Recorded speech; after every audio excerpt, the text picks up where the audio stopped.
Otrā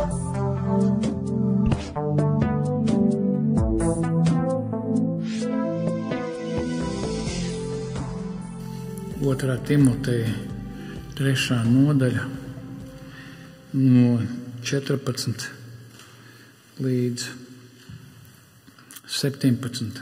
2. Timoteja 3, 14 līdz 17. Rakstu hermenētiskā atslēga un autoritāte.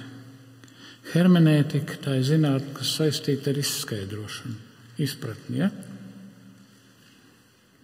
Latviski sakot. Un atslēga ir tātad ar ko atslēdz. Tiešā nozīmē un pārnestā nozīmē arī, ja? Tātad raksti, kas ir rakstu hermenēts, kas ir vajadzīgs, lai saprastu, par ko ir raksti. Ja? Ja? Un autoritāte. Autoritāte nozīmē ko? Ka rakstiem jāpaklaus. Rakstu hermenētiskā atslēga un autoritāte. Bet tu, Timotej, paliec pie tā, ko esi iemācījies un kam esi uzticējies, zinādams, no kā esi mācījies, un ko tu jau no agras bērnības pazīsti svētos rakstus, kas spēj padarīt tevi gudru pestīšanai caur ticību Kristu Jēzu. Visi raksti ir Dievi izdvesti, teopnestos izdvesti, noderīgi mācībai, grēka atmaskošanai, labošanai, audzināšanai taisnīgumā, lai Dieva cilvēks kļūtu pilnīgs un būtu sagatavots vienam labam darbam. Tas ir Dieva vārds. Amen.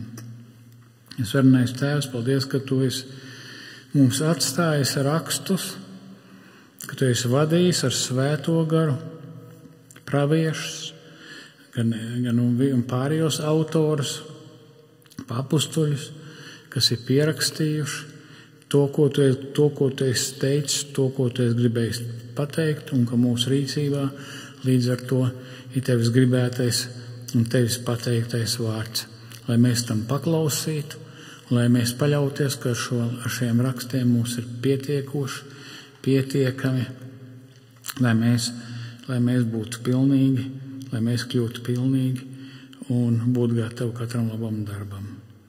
Amen.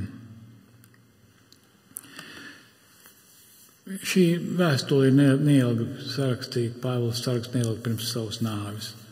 Pirms Nerons mums jau tas ir bišķi pagājis no atmiņas, tāds jauneklis bija, kas kristiešus sāk vajāt. Runa apmēram par 64. gadu mūsu kunga. Un Timotejs bija jauns puisis, jauneklis, introverts, kā saprotam, ja mēs teiktu kautrīgs tāds, jauns cilvēks, slimīgs cilvēks var spriest.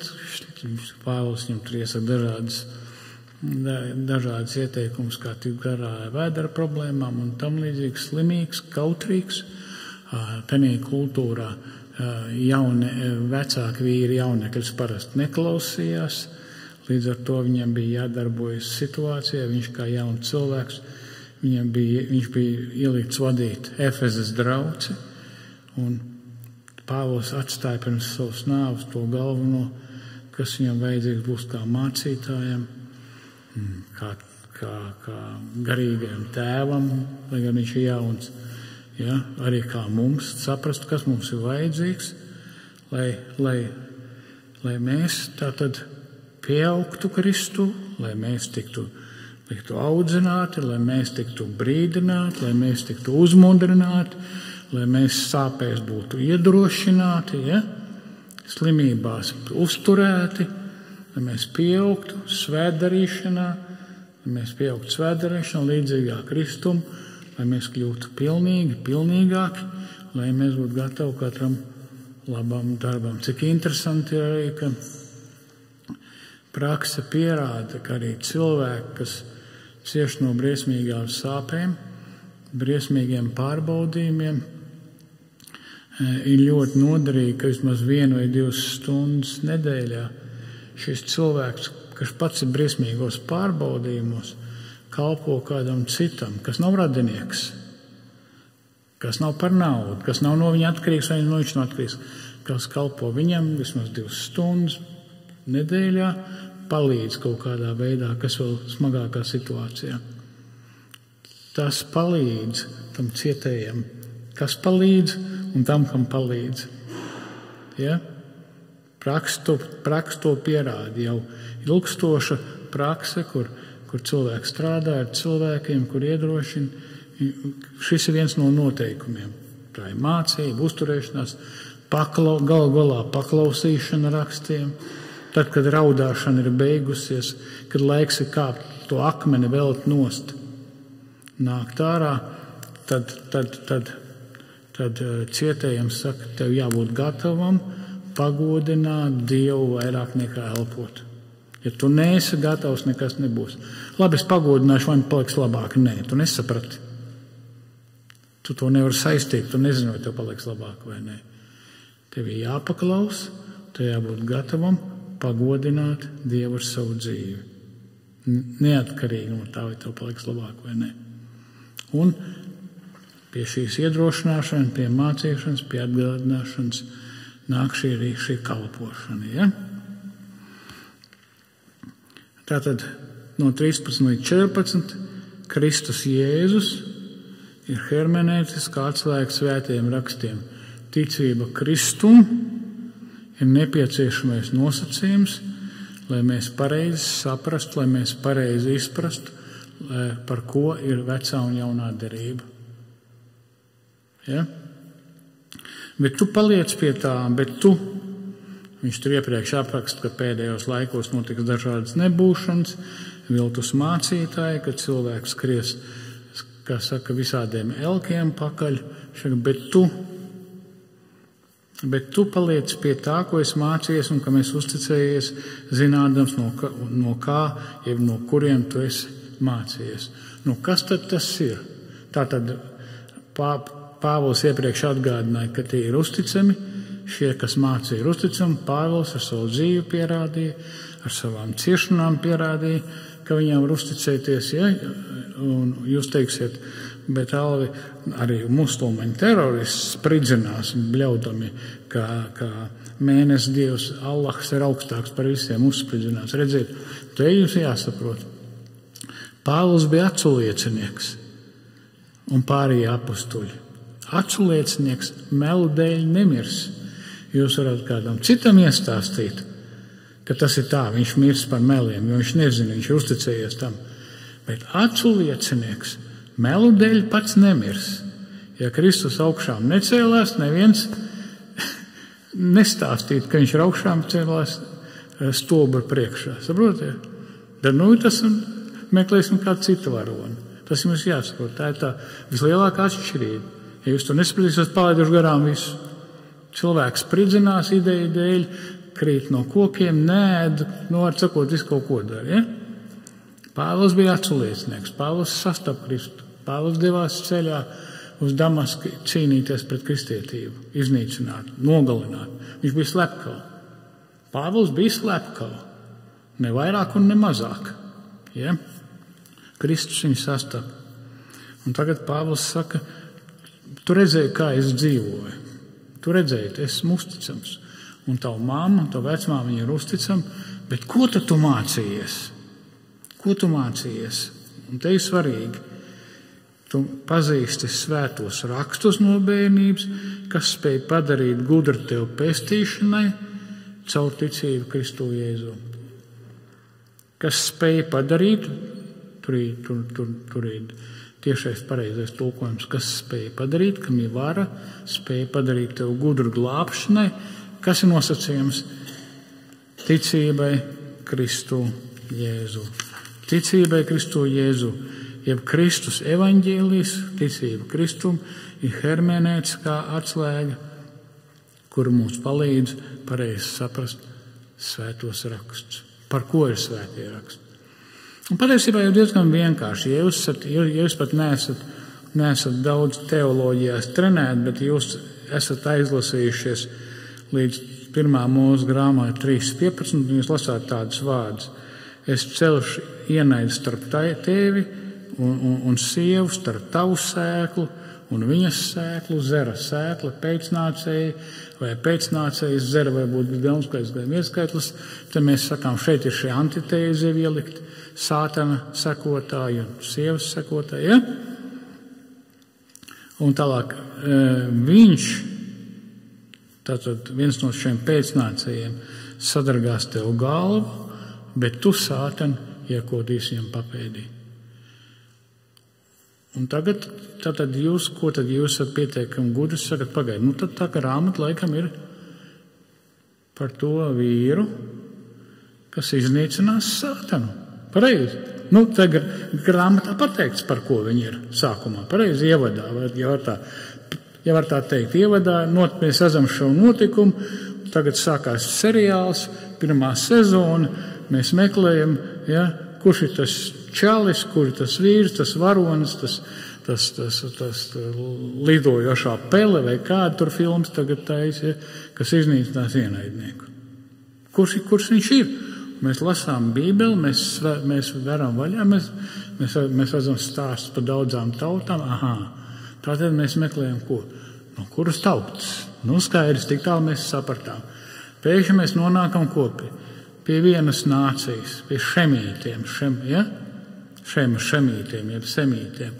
Aha, tātad, laikam, viņš būs no semītiem. Kā mēs nonākam? Pēkšņi pa Abrahāmu sāk runāt. Un pats jocīgākais, kā Abrahāms ir, ka Abrahāms sieva neauglīga. Tas mums 4-5 tiek atgādināts. Un puikam jau pie 90-100 gadiem, un šie vienalga vēl neauglīga. Bērnam sev, nu, laikam ne no viņa. Laikam būs no viņa eģiptiešu sievas.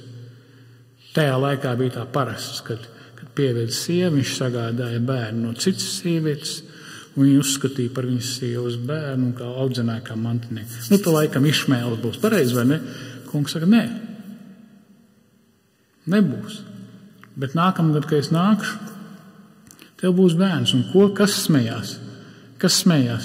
Sāra. Ziniet, ko nozīmē Isaks? Isāk. Ko nozīmē tulkojumā? Viņš smējas. Iedomājieties? Abrahāms iedod vārdus un dēlam, viņš smējas. Kas smējas? Kas ir tas, kas viņš smējas? Dievs smējas par tiem, kas netic. Viņš pasmējas. Iedomājies, un Abrahāmam visu laiku tas mazais puika raida. Viņš smējas, nāc šurp. Viņš smējas, ej paklaus. Ja? Tālāk pie kā mēs nonākam? Pie Mūzus. Nu, tad laikam viss Eģiptē viņus tā kā nogriez. Ne?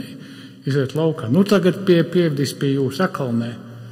Ko mēs uzzinām, ka viņi aiziet Eģiptē? Izrās vairojās baigi visi. Pareizi, vai ne? Tagad šos iznīcinās. Nesanāk nekas. Pareizi. Nesanāk. Pie sarkanās jūras pieved. Nesanāk iznīcināt. Tad mēs ko nonākam? Pie ķēniņa Dāvida.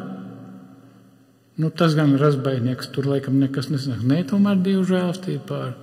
Ja? Ko mēs dzirdam pie Dāvida? Pēkšņi derība ir. Tev būs viens pēcnācējs. Ja, kas būs pareizi. Tad mēs nonākam pie Izraēla, pie Jūdas cilts, Abrahāma, Jūdas cilts, Mūzus, vai ne? Dāvida, un tālāk visu laiku mums ir par Dāvidu cēlam, par Išai cēlam, par Dāvidu pēcnācēju un piedzimst.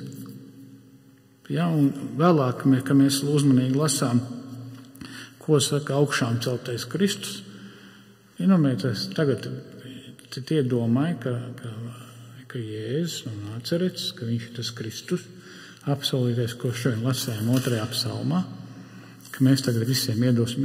Paskatieties, lai jūs saprastu, ko domāja mācekļi. Jums palasiet, ko viņi teica, ko mācekļi teica 1. nodaļā apostoļu darbos. Ko mācekļi saka? Atcerieties, Jēzu, tad mēs tagad visiem iedosim iekšā.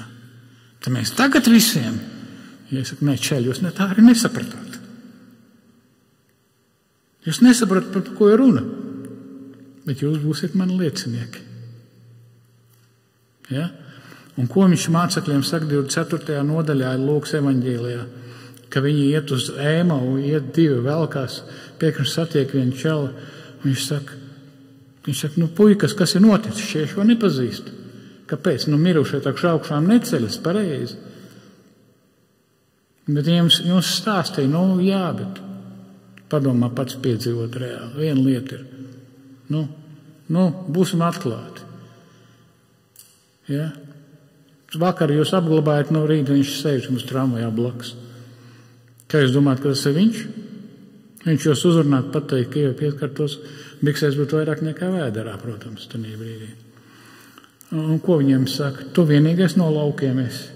Būtiskā tu esi no laukiem. Ko tas nozīmē? Tu esi galīgi. Tu nesaproti, kas notika. Mēs šitā cerējām. Mēs šitā cerējām. Mamma skrēja Zebedeja dēliem. Ko viņi teica? Tad atļauj maniem puikām, kas paņems varu. Tā. Pareizi. Viss jau notiek. Jūs saprotat to dinamiku iekšēju. Jēzus māca vienu lietu, ar šiem prātā visiem cits. Pareizi. Mēs taču kā, piķi, varu, tad kaut kas mainās. Kas ir mainījies cilvēku domāšanā? Domājat, apustuļi bija labāki? Ja? Ko viņš viņiem saka? Ak, jūs nesaprātīgie un sirdīgi kūtrie ticēt visam, ko runājuši pravieši. Vai Kristum tā nevajadzēja ciest un ieiet savā godībā, un iesākdams no Mūzes un visiem praviešiem, viņš tiem izskaidroja, kas visos rakstos sacīts par viņu. Un vēlāk, kad jau visi mācekļi ir sanākuši kopā, visi priecīja, saka, Pēters viņu redzēja, viņš parādījies meitenēm, tam līdzīgi, ko viņš parādās viņiem. Un ko viņš saka, dodiet man ēst, tad viņi saprot, ka tas ir viņš. Tad viņš teica, šie ir mani vārdi, ko es jums sacīju, kad bija pie jums visam jāpiepildās, kas par man sacīts Mūzes likumā, praviešos un psalmos. Šis ir šis iedalījums, kā vecajā darībā iedalīja viss raksts, pravieši, psalmi, un bauslība. Tad viņš lika viņiem prātam atvērties, ka tie saprast rakstus un sacīja, tā ir rakstīts, ka Kristus cietīs un augšām celsies no mirušiem 3. dienā. Viņa vārdā visām tautām, sākot no Jeruzalemes, tika sludināta atgriešanās, lai saņemtu grēku piedošanu. Tāpat, ka jūs lasāt Jāņa evaņģēliju. Kāpēc Jāņa evaņģēlijas ir rakstīts? Tur ir pateikts. Atcerieties. Viņš saka, vēl daudz ko varētu uzrakstīt, bet šis ir rakstīts, lai jūs ticētu, ka Kristus ir Dieva dēls un ticībā viņam iegūt mūžīgo dzīvību. Ja, tātad jūs redzat, kā savalkās apsolījums par ko? Par varoni, par supervaroni, kas iznīcinās sātanu, vai ne? Un beigās Kristus ir atnācis, viņš ir uzvarējis, viņš ir augšķācējās, viņš skaidro, kas ir noticis. Viņš skaidro, kas ir noticis. Ja? Un tāpēc arī Pāvils saka, lai mēs saprastu, par ko ir raksti, mums jāsaprot, ka galvenais varonis ir, par ko ir raksta Kristus, ir jālasa raksti vienmēr Kristus evaņģēlija gaismā. Ja? Visi svētie raksti ir Dieva izdvesti, jeb Dieva paša teiktie vārdi, un autoritatīvi. Tātad tur ir rakstīts jūsu ir iedvesti, patiesībā viņi tas ir nepareizi, tur neviens nav neko iepūcis, vārds ir teopanestus, teo dievs, un pnestus ir izelpot, izdvest, jeb to var saprast kā psalmos 3:6, caur Jahves vārdu debesis radās, caur viņa mutes dvašu viss debesis pulks. Kā mēs runājam? Mēs nevaram runāt, ja mēs neizelpojam, ja? Izelpot vārds nozīmē runāt. Tātad teopnestus nozīmē, ka Dievs patiesībā izrunāja rakstu vārdus. Iedvesma, jeb izdvesma, tātad nozīmē, ka Dievs ņem cilvēku vārdus un padara tos par savējiem. Līdz ar to šī iedvesma, jeb izdvesma, dvesma ir dievišķa darbība, kas rada identitāti starp dievišķo vārdu un cilvēku vārdu. To, ko Dievs gribēja, tas tika uzrakstīts. Ir dažādas teorijas, kā tas notiek. Viens ir diktāts, mums arī tā kā Dievs diktē citreiz, ja? Citreiz cilvēks vienkārši izdomā, ka viņš rakstīs un viņš uzrakst, bet vienmēr ko? Pēters labi saka, vispirms mums jāsaprot 2. Pētera 1:20 un 21, ka neviens rakstu pravietojums nav patvaļīgs skaidrojums. Kāpēc? Jo ne jau pēc cilvēka gribas pravietojumi tika pasludināti, bet ties runāja svētā gara vadīti Dieva cilvēki, jeb svētā gara nesti, ja? Papildinājums. Dievs izrunāja, Dievs nesa, kādā veidā par to mēs dažādas, kā saka, teorijas. Tas nav svarīgi. Svarīgi tas, ka autors gal galā ir tā visa Dievs, un tas, kas tika uzrakstīts, ir viņa gribēts. Ja? Tas, ko viņš gribēja, tas kas kas ir uzrakstīts, ir viņa gribēts. Vēl, protams, jāsaprot, ka Dieva vārds nav tikai apgalvojums, jeb Dieva vārdos nav tikai apgalvojumi, Dieva mērķis nav tikai nodot mums informāciju, lai gan viņš noteikti to dara. Viņa mērķis darīt mūsu labā visu, ko var izdarīt ar valodu. Viņš vēlas nodot ne tikai informāciju, bet arī toni, emocijas, perspektīvu. Kādreiz, kad jūs arī lasāt, vienmēr skatieties, kādreiz ir tonis, kādreiz ir emocijas, kas ir svarīgi. Ja to sadzirdēt, tad jūs sapratīsiet, kāds ir pateikts. Viņš vēlas mums nodot mīlestību līdzās savu taisnīgumu stingrībai. Cilvēku valoda šajā ziņā ir bagāta, paužot plašu saturu dažādību. Dieva valoda ir vēl bagātāka, un, lai to nodot, viņš izmanto plašu rakstnieku klāstu ar bagātīgu personību un pieredzes daudzveidību. Un galā rezultāts ir tieši tas, ko viņš vēlējās mums pateikt. Gluži tā kā diktāts vai mehāniski iedvesma, bet ar milzīgu nozīmes bagātību, cik apbrīnojams, dārgums ir rakstītais Dieva vārds. Lai aprakstītu tekstu atbilstību Dieva nodomam, teologi ir lietojuši arī citus terminus. Viens no tiem ir plenāra, jeb pilnīga, un atkal mēs netiekam vaļā no inspirācijas, lai gan tur nekur nav inspirācija, ja, bet iedvesma inspirācija vienkārši nozīmē, ka viss rakstos ir Dieva vārds.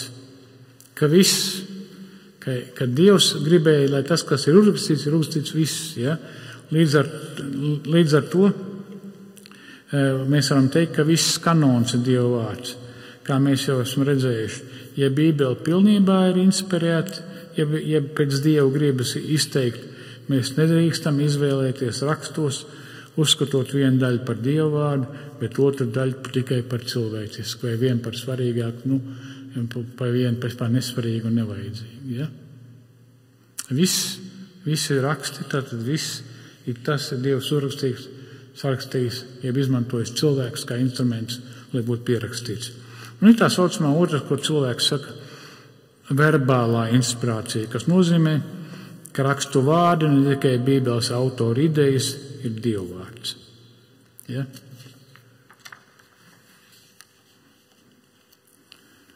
Un tālāk, ja visi svētie raksti vecajā derībā un jaunajā derībā kanonā ir Dieva pašu teiktie vārdi, caur cilvēkiem kā instrumentiem, tad svētie raksti ir autoritatīvi, kuriem ir jāpaklausa. Tas ir ļoti svarīgi. Reiz Kristus teica, ko jūs sakāt, ka man mīlat un man nepaklausāt? Ja? Mums ir jāpaklausa. Mums ir jāsaprot, kas ir teikts neapšaubām. Ja? Mums jāsaprot, kas ir teikts pirmajam klausītājam, kā tas attiecas uz mums, kā tas attiecas mūsu situācijā, un mums ir jāpaklausa. Atcerieties, es jums teicu, ka šis viens no šiem kristīgiem padomdevējiem, viņš pats ir ārsts, viņš saka, vienmēr kaut kādā brīdī, viņš saka, es nonāku pie situācijas ar šiem cilvēkiem, kuriem es mēģinu palīdzēt, gan depresijās, gan citās jautājumos. Vienmēr šis jautājums ir, tev jāgrib pagodināt Dievu vairāk nekā elpot. Un Bībele to saka, kāpēc mēs esam radīti, lai pagodinātu Dievu. Protams, lai mēs nonāktu līdz tam, mēs ejam cauri visam, ko tas nozīmē, par Dievu žēlastību, Dievu klātbūtni. Mēs skatāmies, kā Pāvils ciešanās ieguva drošību, kur mēs. Tas ir process. Ja? Bet šī paklausība ir noteiktais nosacījums, un kaut kādā brīdī vienmēr, viņš saka, es vienmēr lieku saviem pacientiem, ja drīkstā teikt, šis vīrs ir ārsts. Ja? Viņš saka, es vienmēr viņam lieku uzrakstīt. Es gribu, pagodināšu Dievu vairāk nekā gribu elpot. Bez nosacījumiem. Parasti cilvēki, es pagodināšu, ja man paliks labāk. Nē, tu nesaprati. Otru to paliks labāk nost. Kaut kādā brīdī to jānonāk līdz situācijai. Mums kā padomdējiem jāspēj aizvest cilvēku līdz situācijai, ka viņam pateikt, vai nu tagad tur īsi tonu ar zālēm, vai tu būsi gatavs, vienalga, pat ja tev ir jālieto zāles, vienalga tev jābūt gatavam pagodināt cilvēku vairāk nekā elpot. Un atcerieties, jums teicu arī, cik svarīgi ir šīs 2 stundas, ko viņš teica. Šīs 2 stundas, lai palīdzētu citiem.